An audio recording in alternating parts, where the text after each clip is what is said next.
Hello everybody, this is Introductory Physics Lab 4. In this lab we are going to examine the motion of a spring mass system in which the mass swings in an arc while oscillating on the spring. This motion contains some of the behaviors we see in extreme raw sport.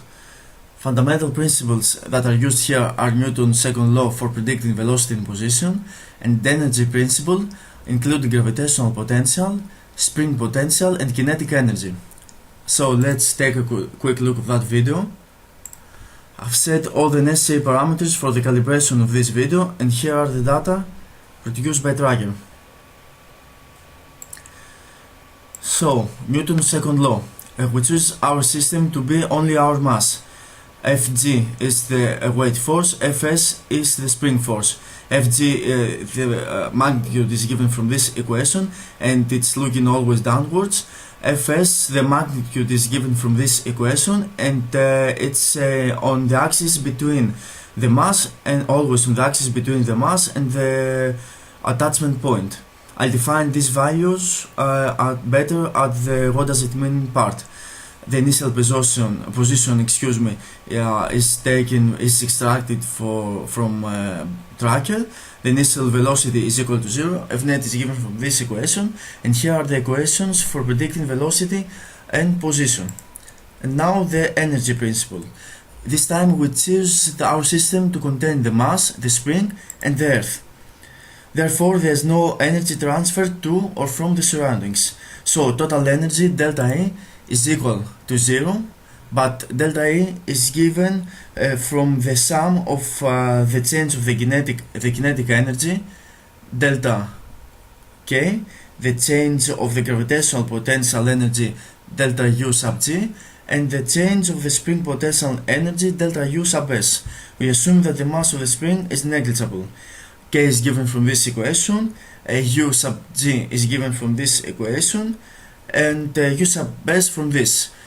H actually is the Y coefficient of mass's position from the point of attachment. So let's run Python. So the code, here is the mass of our object, here is the initial velocity and the initial position. I took this value from Tracker. I'll skip right now these lines. Again, the gravitational constant. I'll skip these lines too.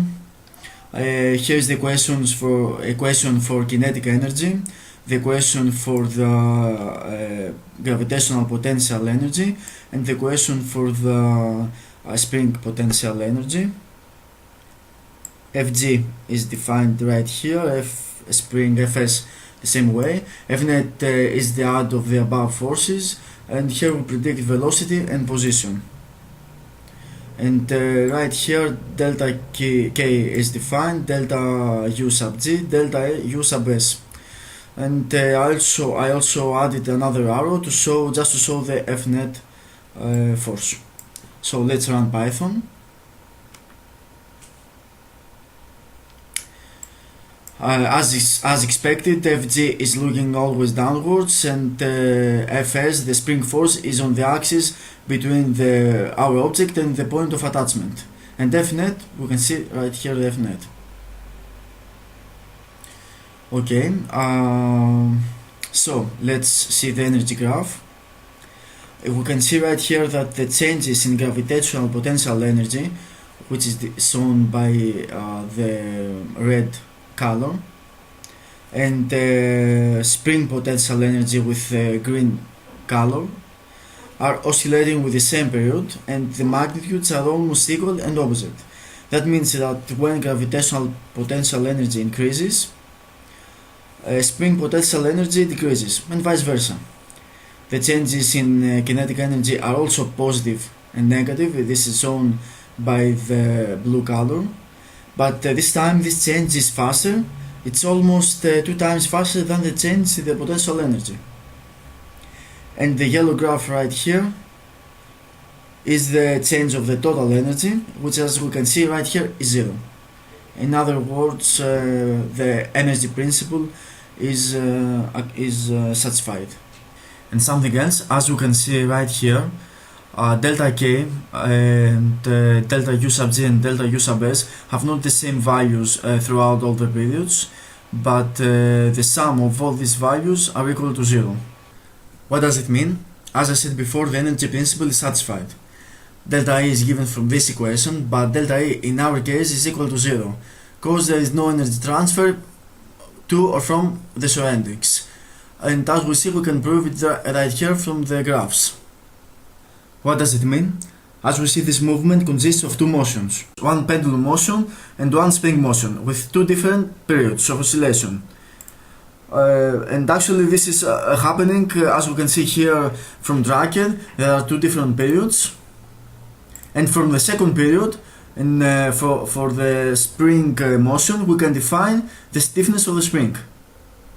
So let's run once more Python and compare predicted and observed position data this time.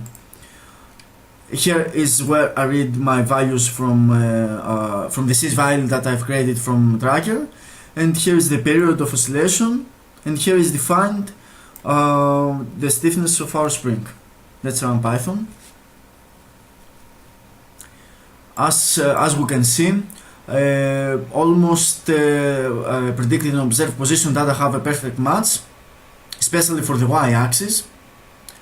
There is a small deviation in the x-axis. Maybe all this stuff is caused, there's the human factor. Maybe I haven't pointed out the center of mass at the same point every time. Thank you very much.